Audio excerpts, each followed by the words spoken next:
Good morning. Hang on, I can't see. There we go. Good morning. How are y'all? I got on my fall shirt. I forgot who gave me this.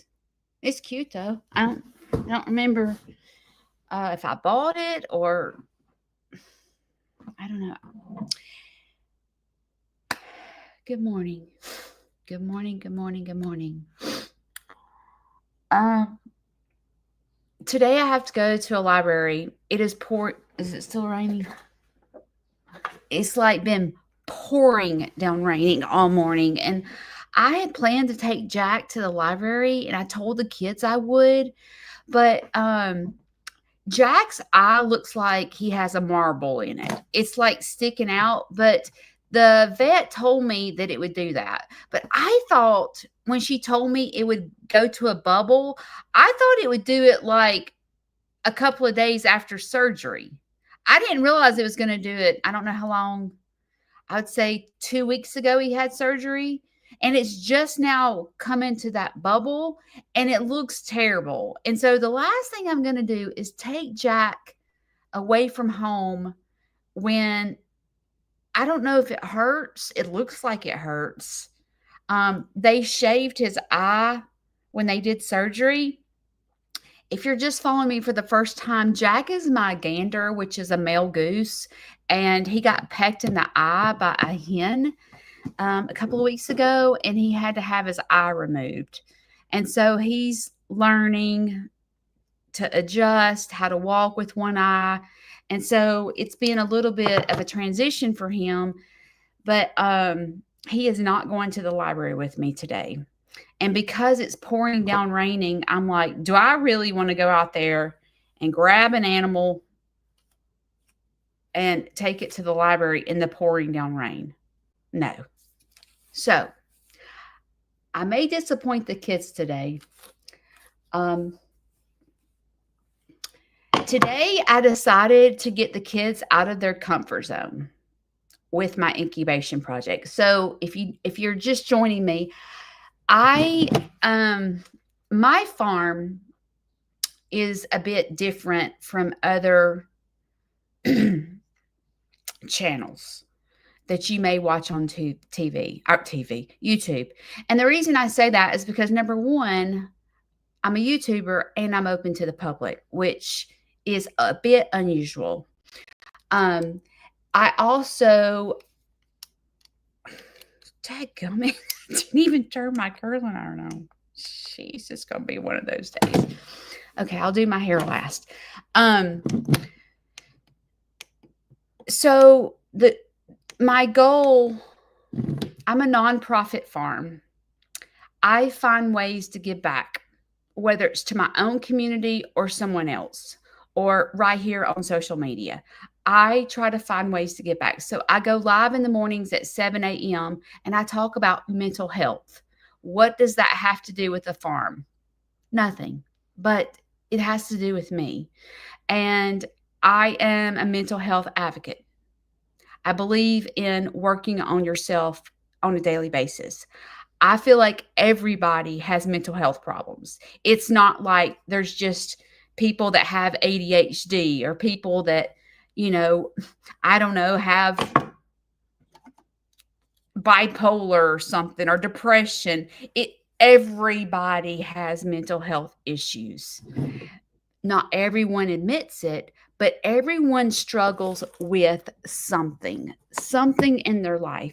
And we as human beings should always work on being better tomorrow than we were today. And the way we make ourselves better is we go through these trials and tribulations in life.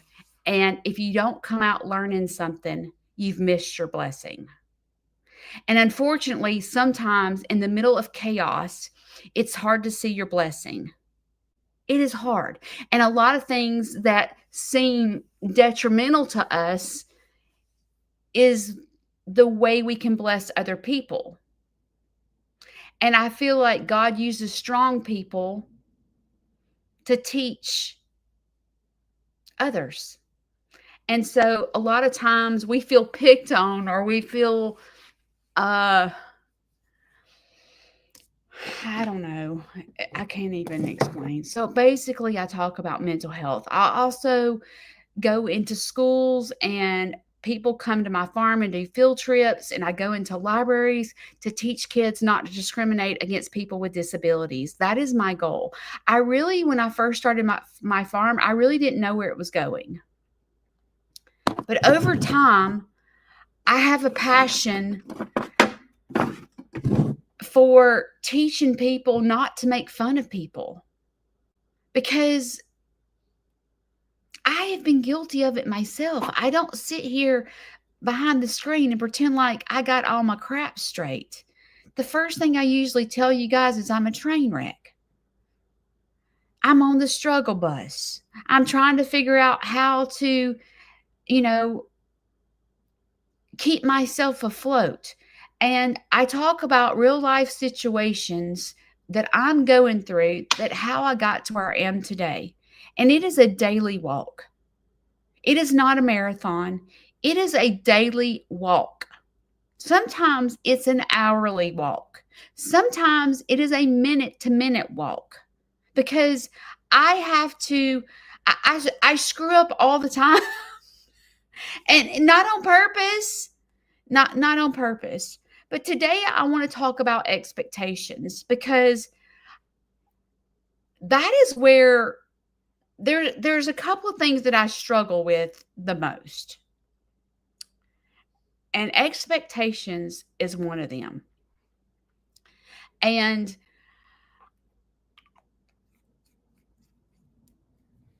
I find myself sometimes doing things or saying things with the expectation of what I think they're going to say. Like, for example, if you go out and you shop for the most perfect gift for a family member, let's just say your kids.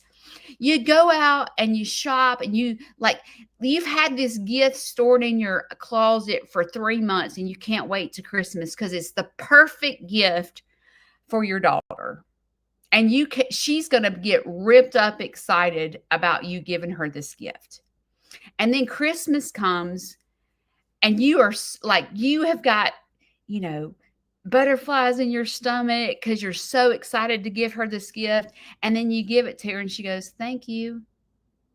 And you're like, that's it?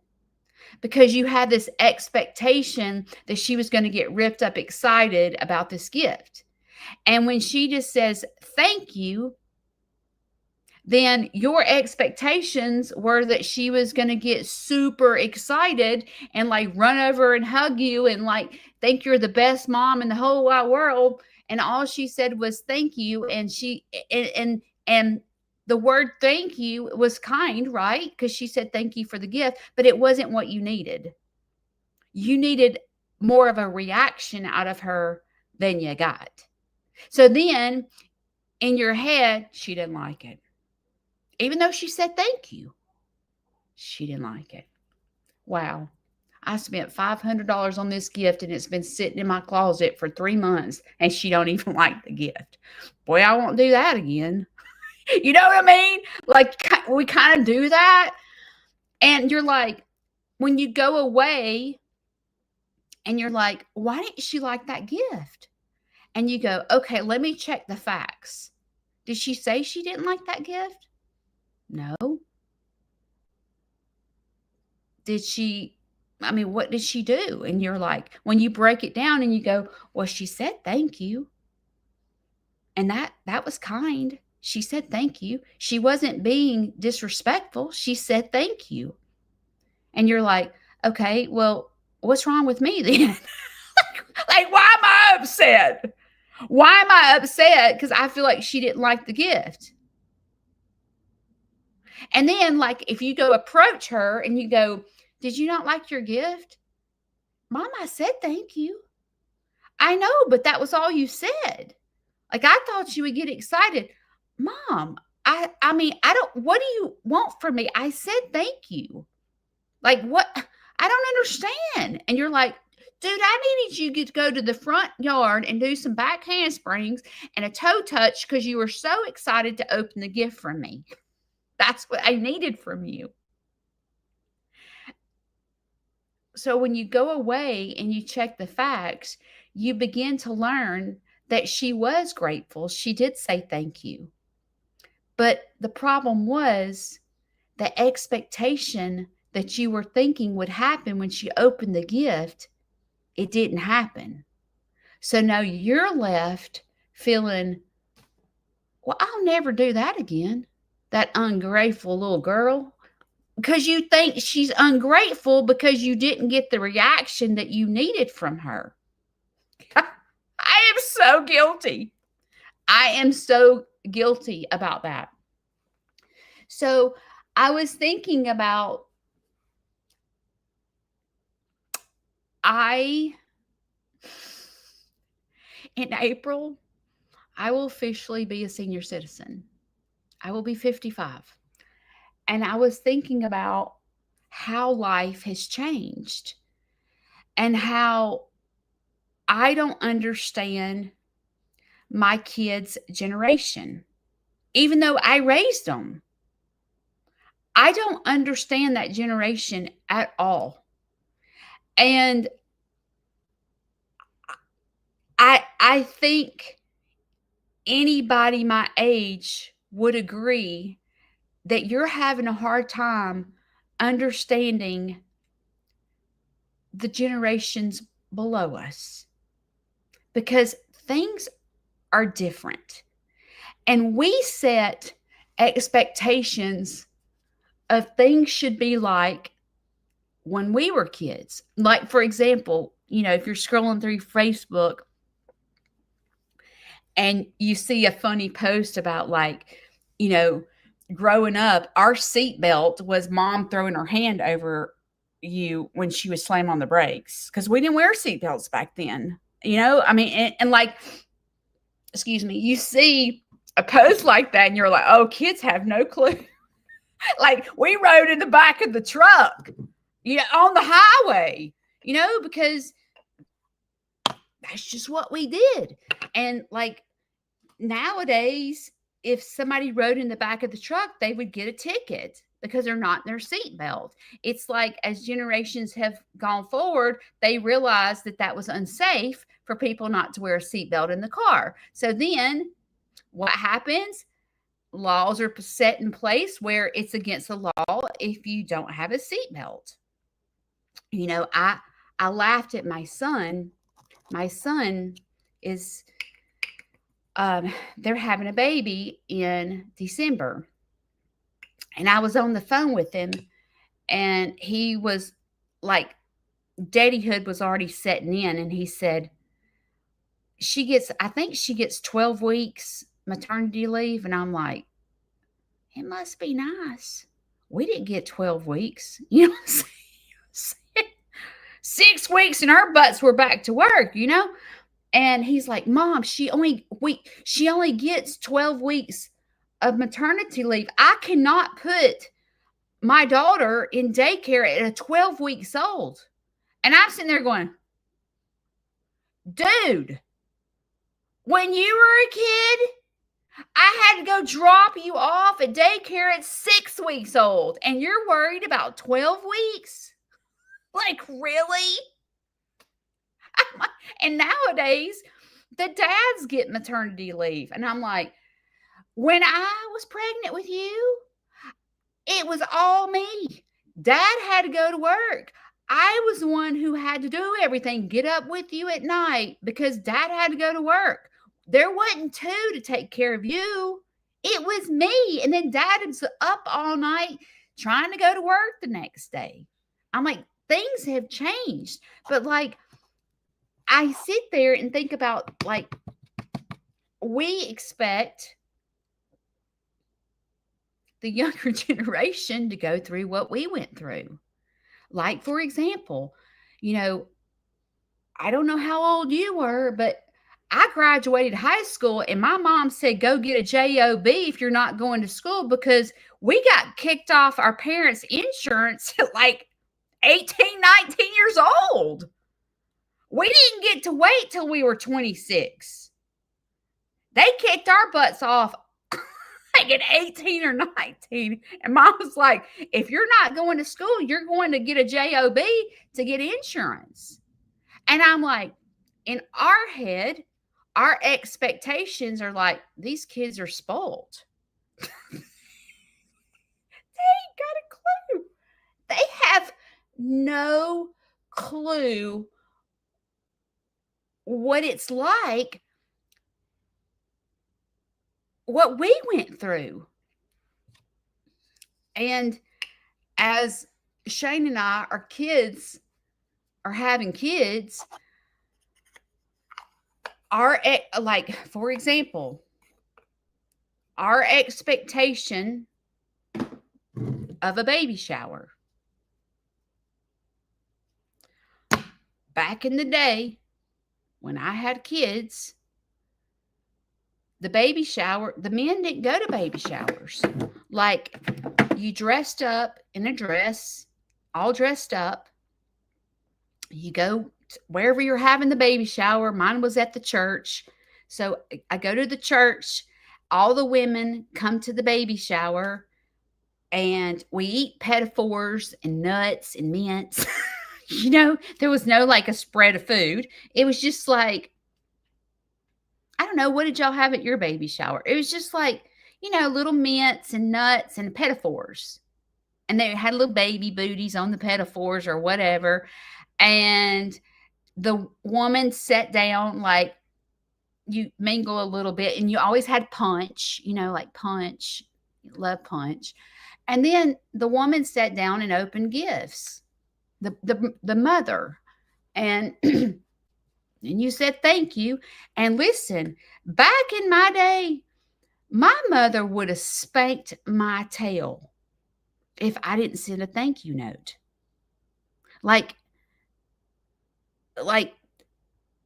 if I didn't do a handwritten letter and mail it and say thank you, that is disrespectful. At my age, people, it's like, you don't do that. That is rude. If someone brings you a gift to the baby shower and you don't write a thank you note, you are like awful. So my expectations of a baby shower, like, it's been almost 30 years since I had a baby shower.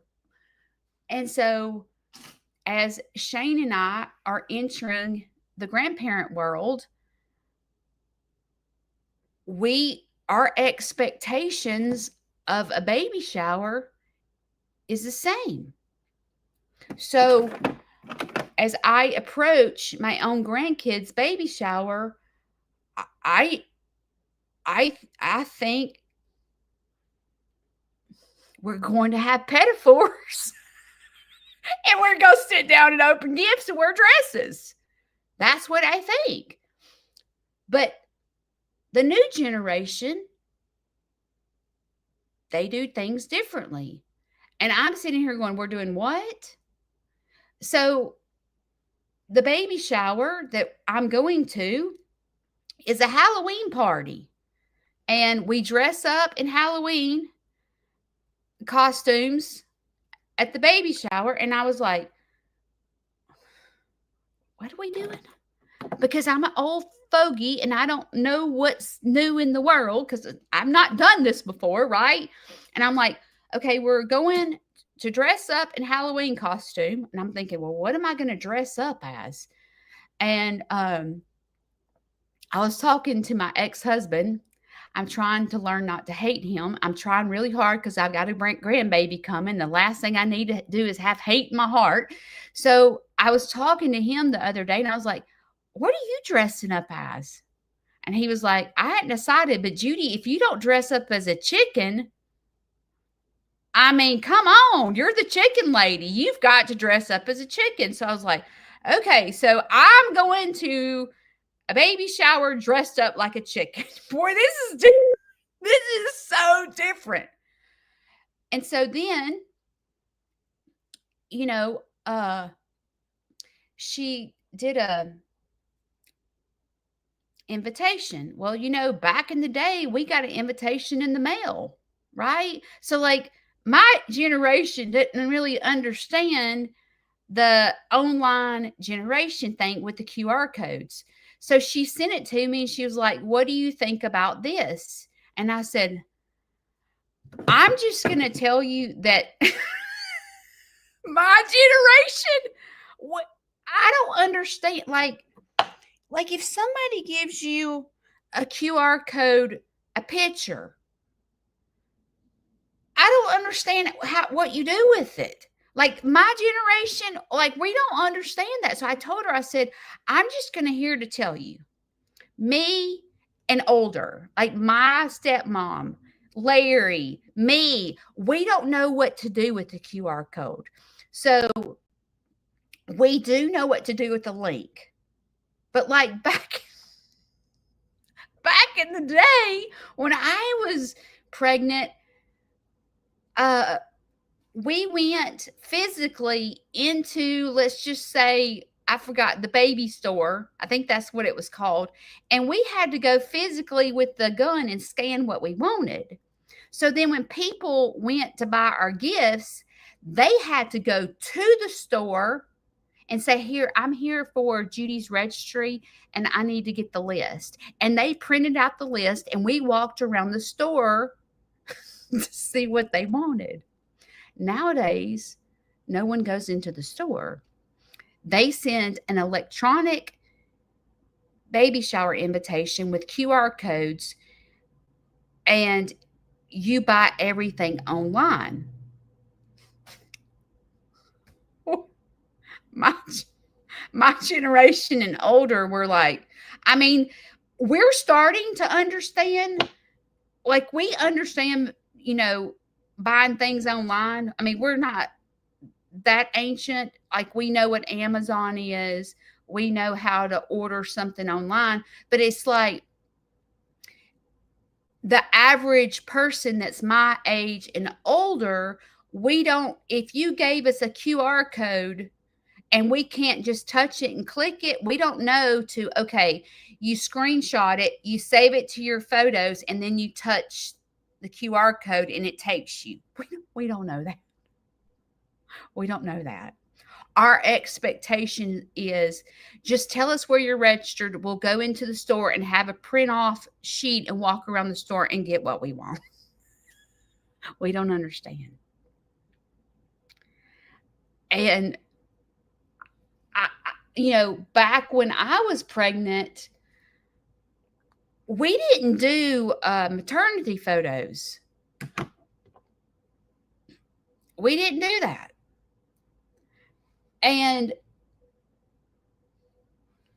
like nowadays, everybody does a maternity photo shoot, and they're beautiful pictures in these gorgeous gowns.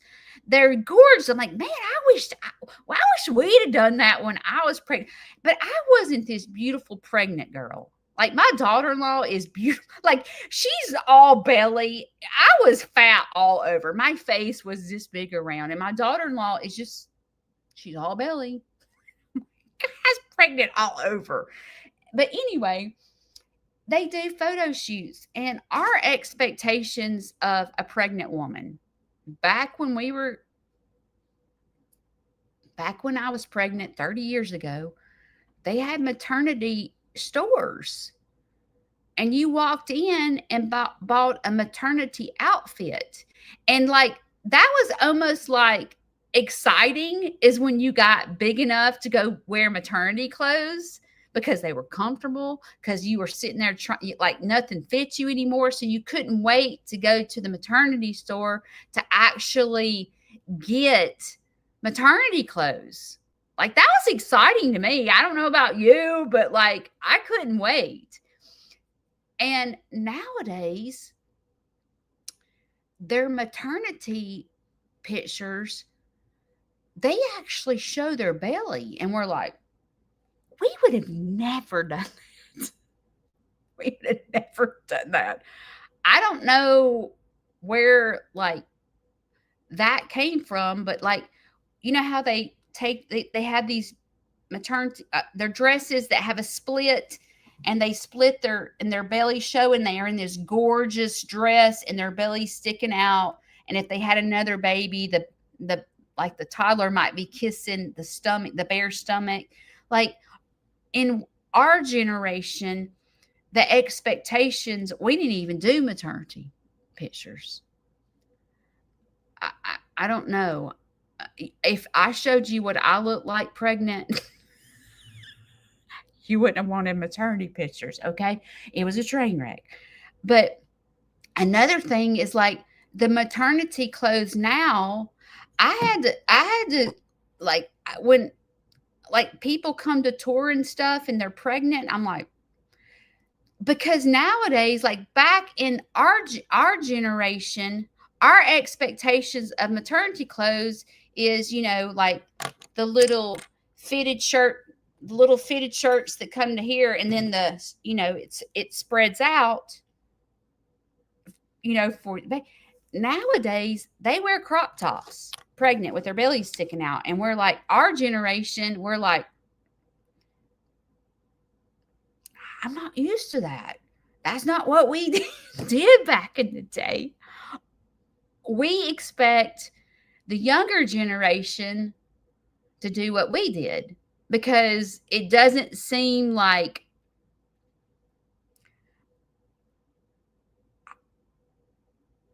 I don't know. It's like it's different for us. It's different. And when I was looking at the invitation, and she showed me how to click on the U. I'm so glad she showed me how to do that because I had no clue how to click on a QR code. Like I didn't know that you click it, you touch it, and then it goes to where it's supposed to go. I didn't know that. I mean, I know that, like, if there was a QR code on a sheet of paper, I know to go take out my camera and point it to it, and then it pops up. I know that. But I don't know, like, when it's just a picture of it on my phone, I don't know how to get to where I'm supposed to be going. So my sweet daughter-in-law showed me how to do it. And I was like, wow, I had no clue how to do that. Thank you. So I was confused because when I went to the QR code, the shipping address for the present was to her. And I was like, hey,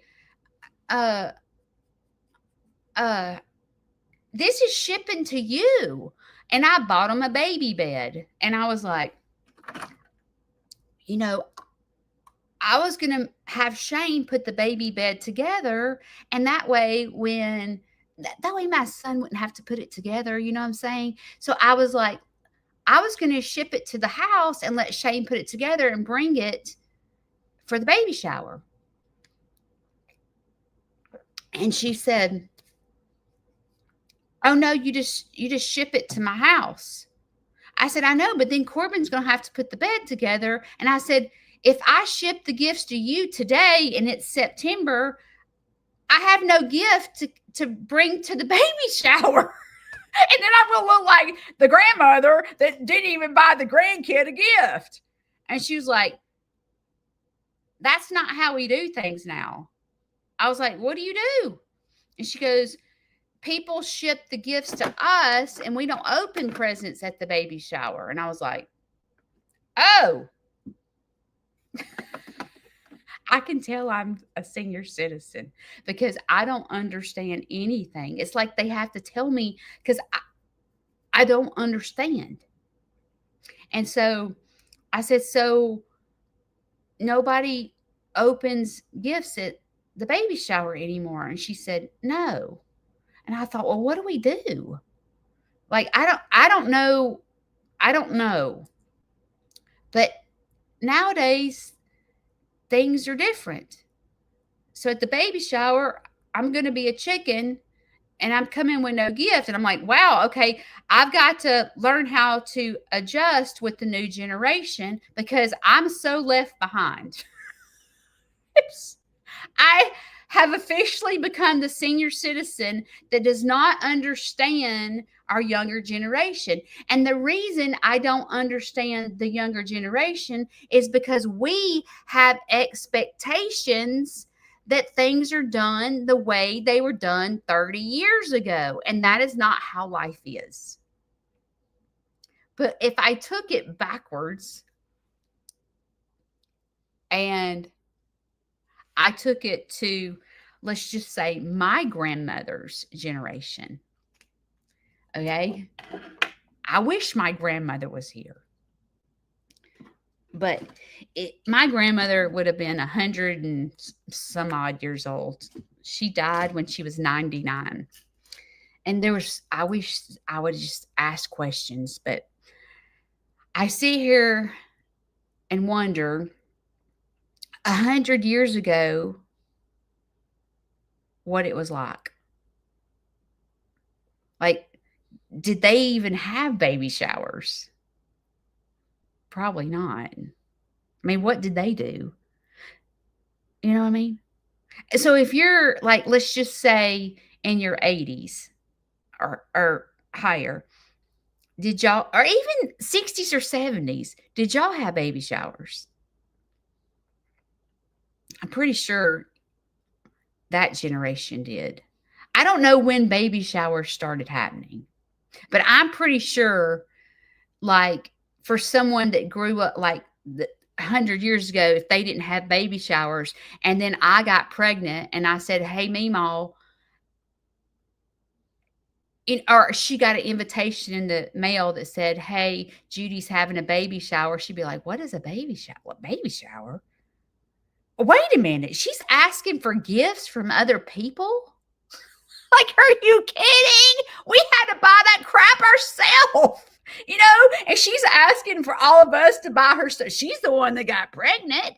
Like, if they didn't grow up having baby showers, did it seem absurd that we would go register and tell people what we want? Because I would think, to my grandmother's generation, that would have been very disrespectful to tell people what to buy. I can see that being so disrespectful. Like, you should be happy with what they buy you. You're being ungrateful for telling people what to buy you. Don't you think so? Because their expectation that we should be in hard times like they were. Like, or maybe like back in the day, a high chair, for example, you know, the wooden high chairs, you know what I'm saying? Like, I bet when the first plastic high chair that was like cushioned and wraparound came out, I bet the older generation was like, our kids were in a wooden, you know, high chair. Nowadays they have these luxury high chairs, and the previous generation doesn't understand the high chair. Nowadays they have this thing called a smart high chair. I don't even know what it means. I mean, what does a smart high chair do? Tell you how many vegetables you're supposed to put on the plate for your baby to achieve ultimate nutrition? Like, what does I'm fixing to chat GPT it because I want to know. Do I need to buy my grandbaby a smart?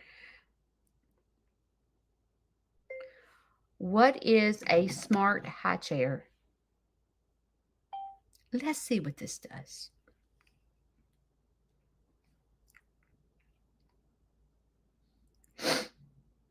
It's taking it a minute to figure it out.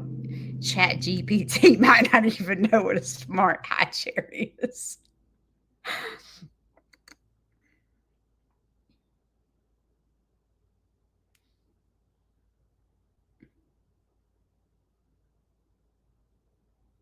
Maybe I'm saying it wrong. I know it's called a smart high chair. Here, I'm just going to go to Amazon. Let's see.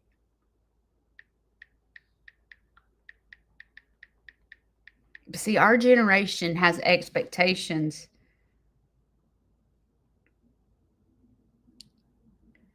Let's see.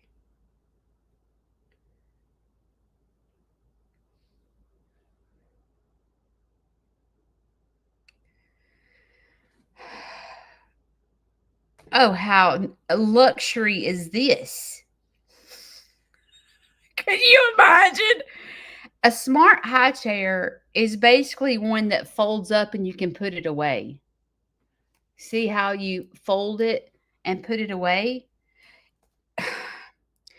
Well, back in my generation, that was like, you know, kind of like, I don't know, it kind of probably became like how like you decide you're going to get a elliptical or a treadmill, and then it becomes the dirty clothes, like where you hang your clothes and you never get on the treadmill.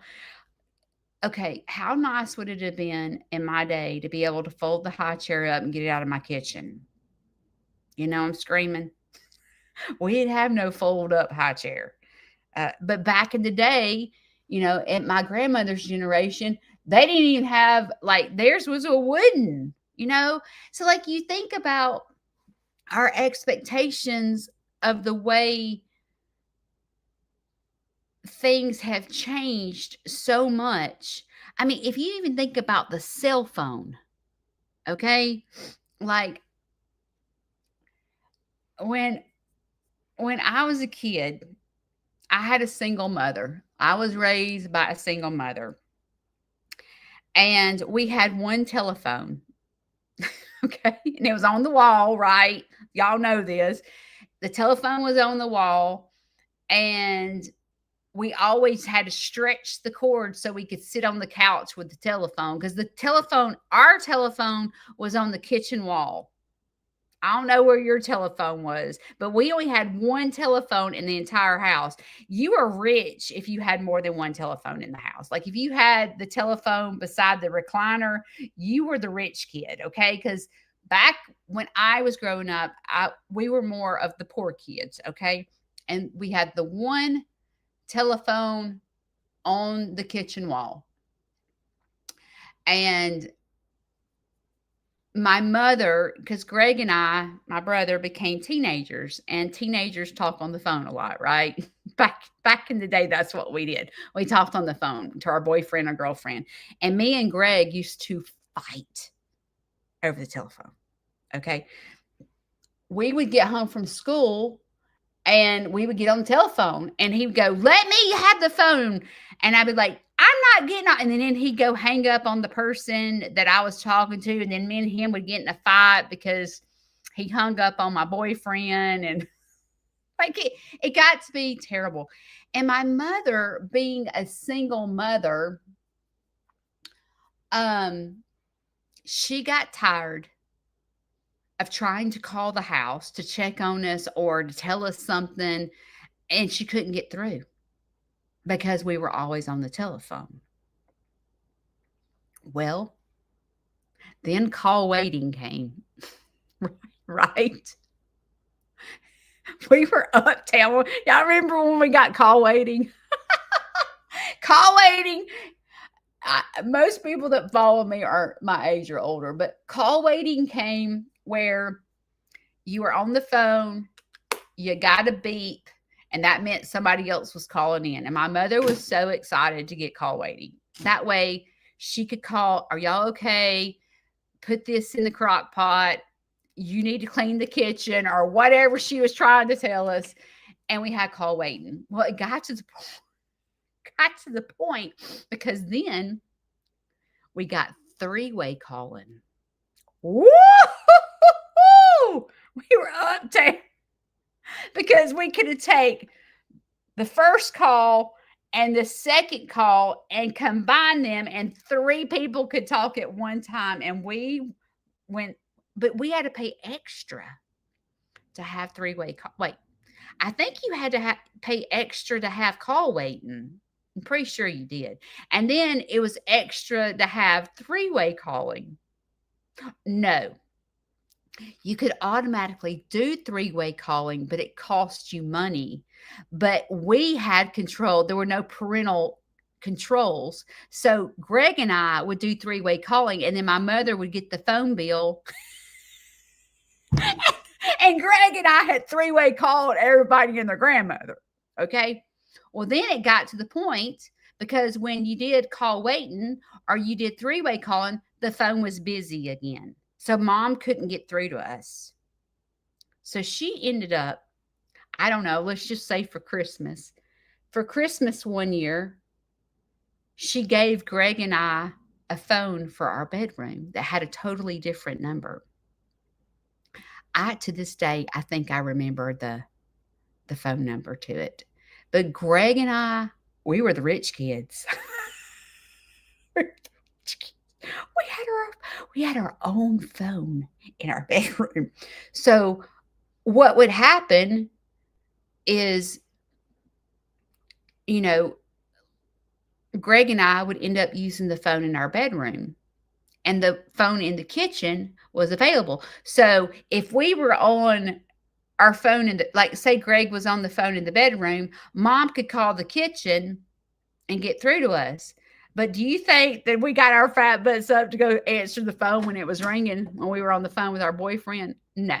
And then we got the threatening, if you don't answer that phone when I call, I'm grounding you from the telephone.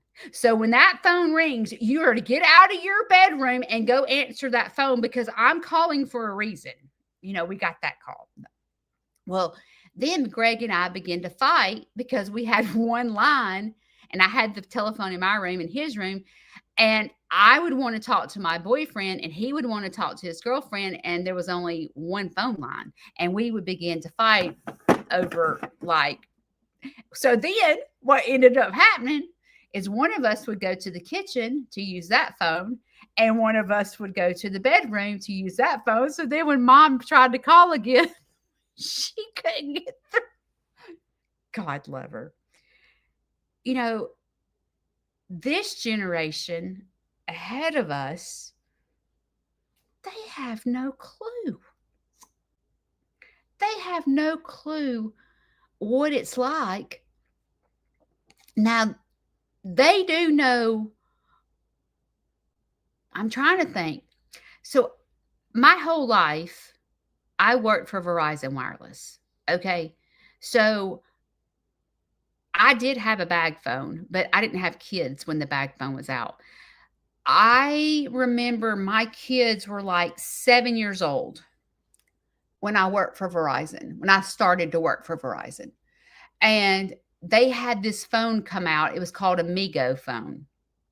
And it had 1, 2, 3, 4. It wasn't like a keypad to dial.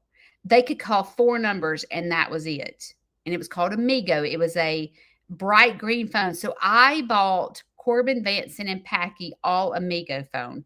And it had my number, Robbie's number, like the grandparents and their dad.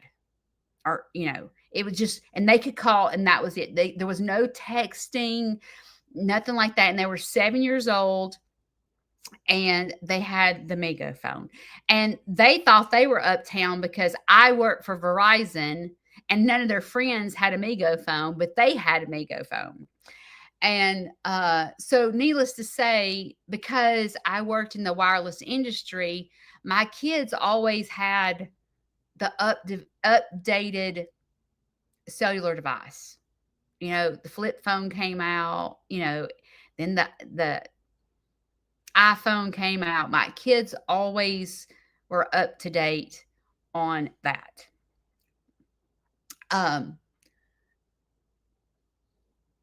But back in the day, all we had was the BlackBerry. I don't know if y'all remember the BlackBerry phone, but if you were an executive, there was no the only smartphone there was at the time was a BlackBerry. That's all I sold was BlackBerries to doctors because I sold to healthcare. So I would go into these hospitals and sell to the the staff at the hospital or the doctor's office or a home health care provider. I was that person that sold just to healthcare providers. And so I would go in to a doctor's office and every doctor wanted a BlackBerry because they could keep up with their emails on their phones and stuff. And so it's just what I'm getting at is talking about expectations is we expect all generations to think and do what we do. We think the younger generations are spoilt brats. They don't know what hard work is. That's what we think. Okay, we do. We're like I'll give you another example. Yesterday I got a text message from my stepdaughter and it was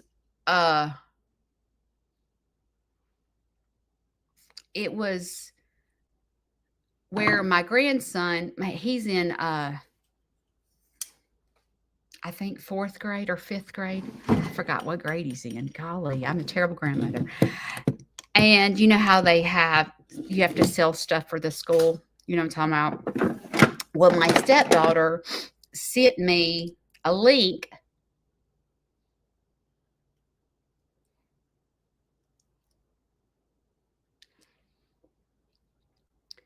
to buy stuff for my grandson for the school. Okay.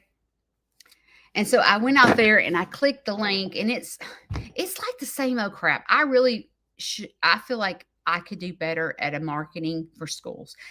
Nobody wants to buy wrapping paper and cookie dough. Okay. Like they need to come up with better solutions for fundraisers for the school system is all I can say. Okay. I mean, they have come a long way, but I just think we need to move forward with the school fundraisers. If you were a school teacher, you know what I'm talking about. It's always a pain in the bazooki trying to deal with fundraisers with the school system. So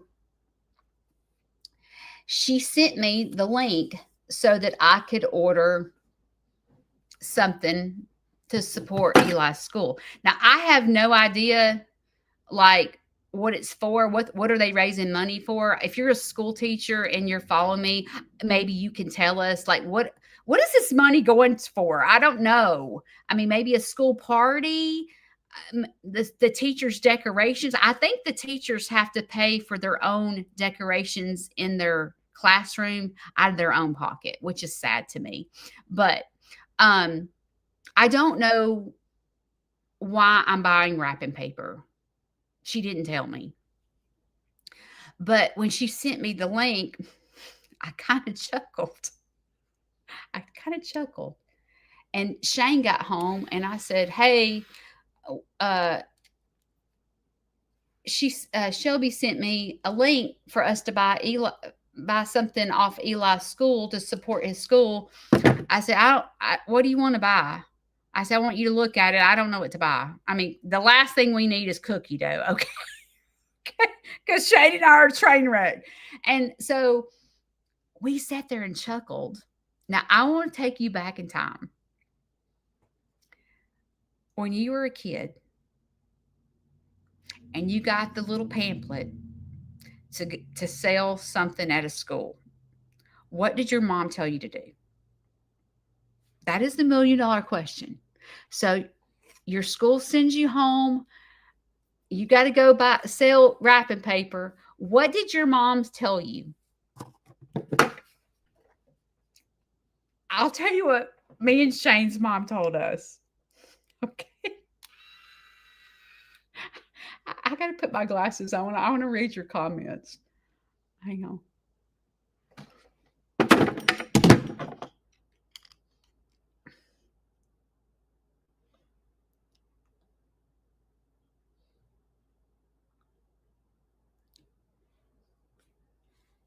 What is wrong with Dan?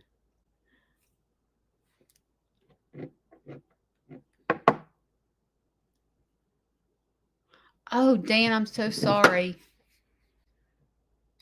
Okay, so your mom said sell to your relatives. Let me tell you what old Jane and Kay said. Jane is my mom. Kay is Shane's mom. Get your butt out and start selling. That's what my mom did. We went, my mother, now I realize maybe things are different now, but my mother made me go into the neighborhood door to door. Like I had to go knock on my neighbor's door and said, I'm selling wrapping paper for the school. We're raising money for blah. And would you like to buy some wrapping paper? My mother made me go door to door to sell whatever I was selling. My mother, I had to do it myself. Okay? Like like when it came to Girl Scout cookies, my mom said, "Get to walking, girlfriend. Go sell go door to door." And I mean, I remember when I would sell Girl Scout cookies, I would go all the way. I mean, I would go walk up streets over to sell the Girl Scout cookies. Mom would not have, of course, back then we didn't have a cell phone to send a link, but like mom said, get your butt out and start selling. That's my mom. My mom didn't have time to be trying to sell. Now, I will tell you, at the end, after I had done my part, and she made me get on the phone, call my relatives. I was just like you, Jane. I saw you say that. She would say, get on the phone, call your grandparents, call your aunts, call your uncles. And I would literally have to get on the phone and say, hey, Meemaw, it's Judy. We're selling wrapping paper. Do you and Papa want to buy some? And she would always say yes. And so, like, she made me do it. And I thought in my head, wow, because my expectations are, why isn't Eli calling us? You know what I mean? Because we expect that generation to do what we did. And when they don't do what we did, we're like, they have no clue. They spoiled brats. You know what I'm saying? Like they have no clue. No clue. And for us, I mean, I don't know. It would be nice to get a phone call from your grandkid personally asking, hey, do you want to buy some wrapping paper? But like, it just doesn't, I don't know. We just expect the younger generation to do the same things that we do. And it's hard for us to understand that they operate totally. Because I would think right now, like, if I had a child right now, I sure wouldn't say go walk the neighborhood and go sell wrapping paper. I would never, you know what I mean? And you know what's crazy? Is the world was just as dangerous when I was a kid as it is today. But it's like as time goes on, it's like parents are more mindful. Your kid could get kidnapped. Can you imagine if my stepdaughter said, go down the neighborhood and sell your wrapping paper? I would die. Don't make that baby. Oh my gosh, do you know what could happen to him? He's 11 years old. And if he goes door to door, can you imagine? But like my mom, back in the day, we didn't think like that. I mean, it was no big deal for us to play outside till dark. Nowadays, like, kids don't do that. And we don't understand it because like, it's like, how you see, if you needed to drink, if you were thirsty, how your mom made you stay outside all day. And then if you were thirsty, you didn't come in and get a Coke. You drank out the hose pipe. Like that's what we did back in the day. And we laugh at kids nowadays because we're like, they'd die if they had to drink out the hose pipe. I'm saying. But like back in the day, I mean, that's just what you did. You drank out of a hose pipe. I find that as I don't understand the new generation, the the new generation is not mindful that we don't understand. Like, because they grew up with cell phones, they grew up with QR codes, they grew up with not having to balance their checkbook. They grew up with debit cards. We didn't have all that when we had an ATM card where you could go get cash out of the ATM, but we didn't have where you could go to pay for your medicine with the debit card. That didn't happen. We wrote checks or we paid cash. Now we had to have credit cards, but you know, most people didn't use credit cards because we were taught credit cards are bad for you. You know what I mean? Like, you didn't use credit card because I don't know, you just credit cards would get you in trouble. And so it's hard for, like, it seems like it's hard for the younger generation, where it's hard for us to understand them. It's hard for them to understand us because their expectation is like we're the weird ones. You know, we're the weirdos, you know, for not understanding that things change in the world, because they're just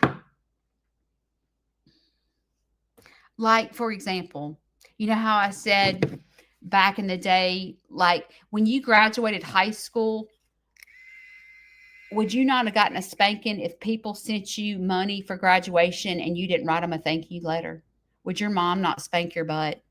I mean, my mom was like, sit down. You're going to write every one of these a thank you note. Every one of them. Nowadays, they don't do that. You don't get an invitation to a baby shower in the mail. You don't get a thank you letter in the mail. You don't. And it seems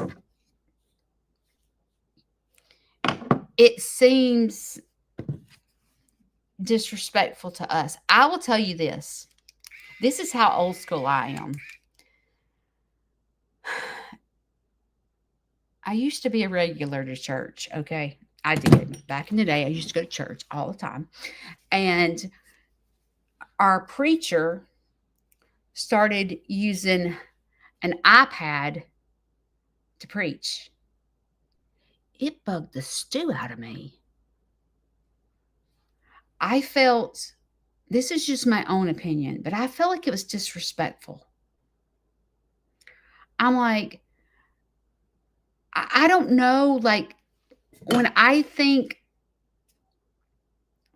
I just feel like the Bible itself, holding the Bible, is almost like it's holy.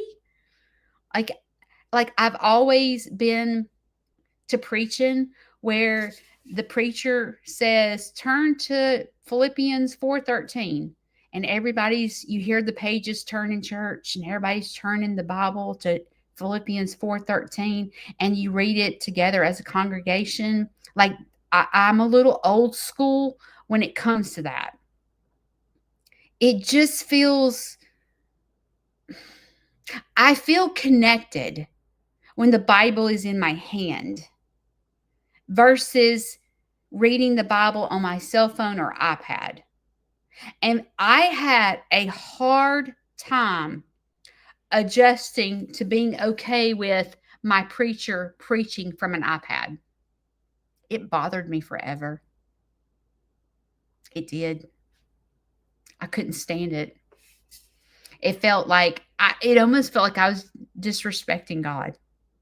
It did. I hated it. And it took me a minute to be okay with the Bible app.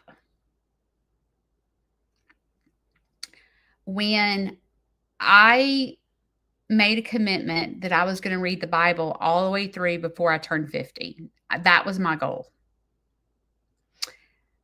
I began to start reading the Bible, the actual Bible. Okay. And I had to read, like chapters at a time, right? So, like, it took me a minute to read it. Well, this senior citizen in myself, okay, I started having eye strain from reading the Bible. Even with Reader Zone, it was almost like my eyes jump around. My eyes don't follow the sentence. They kind of jump around. And I've never been a good reader because my eyes jump around. And y'all got to remember, I'm blind in one eye. Okay. I was born blind in one eye. And so when I read, I am not a good reader because I will be here up on this sentence reading, and then my eye skips down to 3 sentences below. And then I have to figure out where I was at. And if I don't take my finger and follow along the line, my eye is skipping all over the map. I am very intimidated to read out loud because of that disability of mine, because I cannot read and follow the sentence unless, and I look like,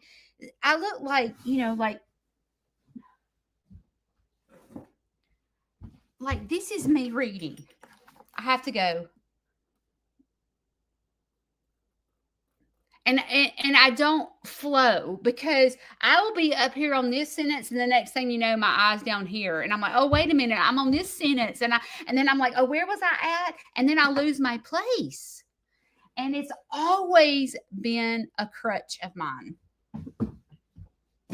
But when I was a kid, there was no such thing as eye therapy and all those things. Like, my son had to go to eye therapy to learn how to read because his eyes jumped. But back in the day, they just thought I was a terrible reader. They didn't really understand. And I was the type that I was not reading a book from a book report. I couldn't do it.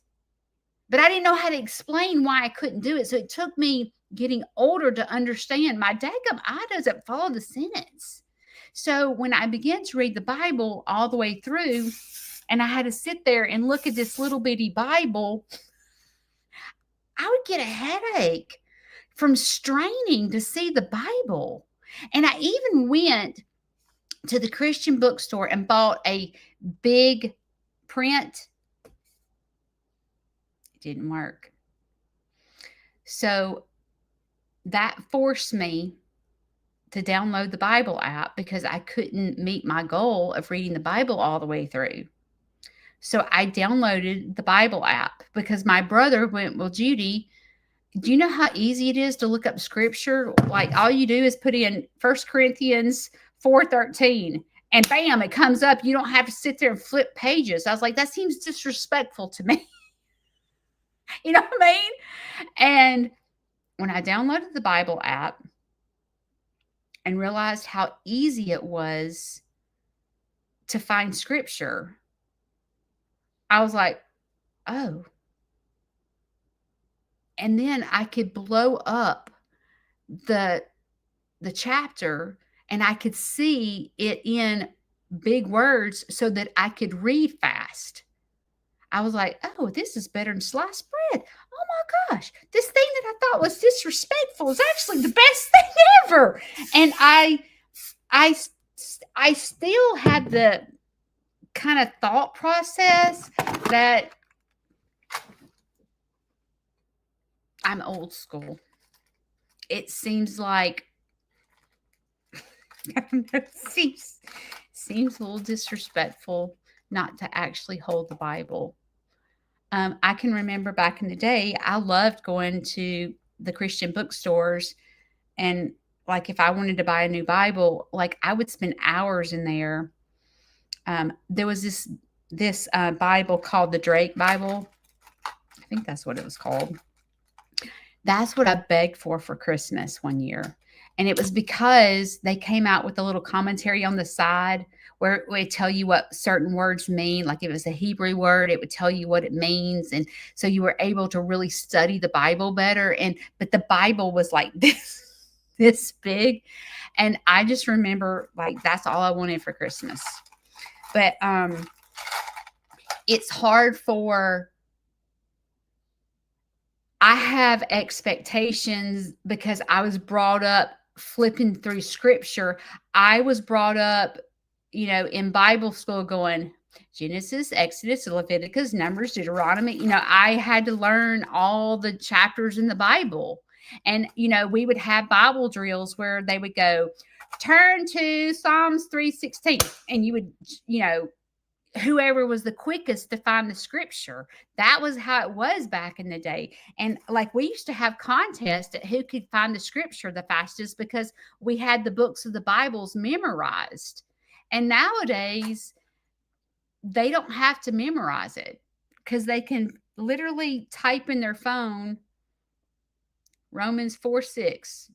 And bam, there it is. So they don't have to memorize the books of the Bible because they don't have a Bible they hold trying to find. Like if I set my children down and go, turn to John, they would have no clue where John is. I bet you money. No clue. As a matter of fact, speaking of that, both of my children in school were not taught to read a clock. They did not teach my children to read a clock. So when they only know how to read a digital clock, they can have a regular clock and they have, unless it's 6 o'clock, it would take them a minute to figure out the time.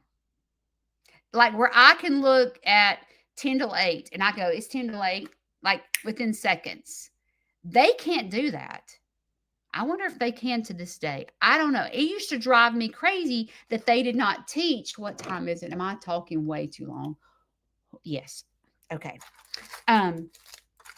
But we expect the next generation to be like us. And we don't understand when they're not.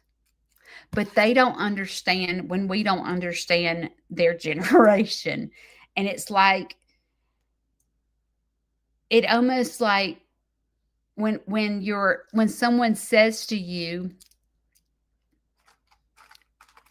I don't know, like your great granddaughter is taking maternity pictures, and you're like, oh my God, she got her belly showing.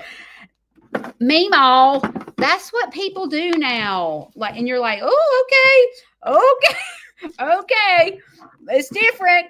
It's like they don't understand us, and we don't understand them. And when they say, Meemaw, you don't understand, that's how they do things. You feel like an old senior citizen. You do. Because you're like, no. We didn't do any of that. Nope. My mom would have spanked my butt, especially my grandmother. And expectations get us in trouble. They do. They get me in trouble because I don't understand any of it. I don't. But it doesn't mean that I don't try to understand. It's just things are different nowadays than they were when I was younger. But as we move through this world, we want people to do the same things that we were taught. And we don't understand when other people, even though like me and I grew my kids up knowing right from wrong. And now that they're older, writing their own chapter in life, I'm like, I know you didn't learn that from me. Why are you doing that? I don't understand.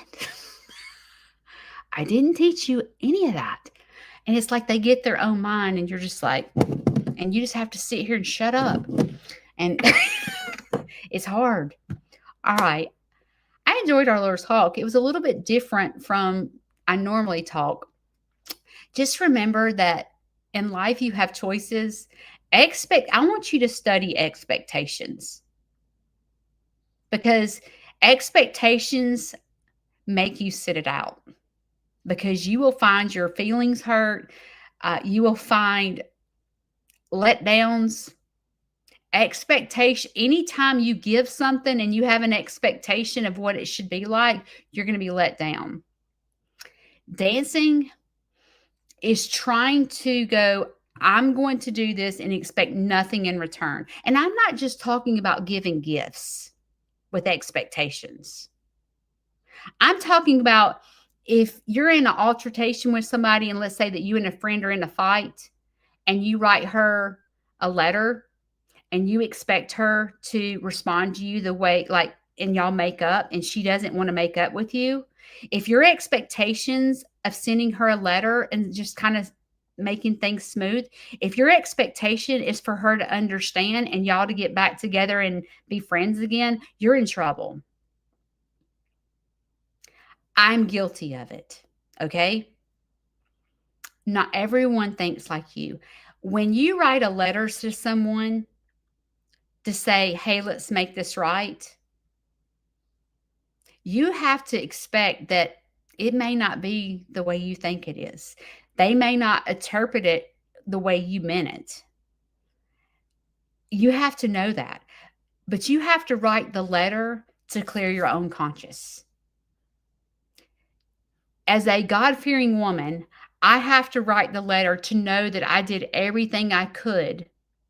I broke it down. I thought about it. I was patient. I paused. I did everything that I know that I can do.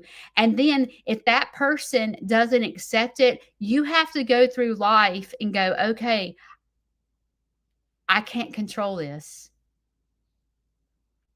I know in my heart is pure. And that's all I can do. So that's what I call dancing, okay? Having no expectations. And it's hard to do. It's a daily walk. You never master it. It's a daily walk. All right, guys. I will see y'all this week. My video comes out Thursday. I had a new group home join me this week, and my video Thursday is you meeting this new group home, and I was super excited. We had a blast together. We're kind of learning each other. I'm learning their names. They're learning my names, but I can't wait to introduce to y'all these precious people. Love you guys. I will see you next time. Bye.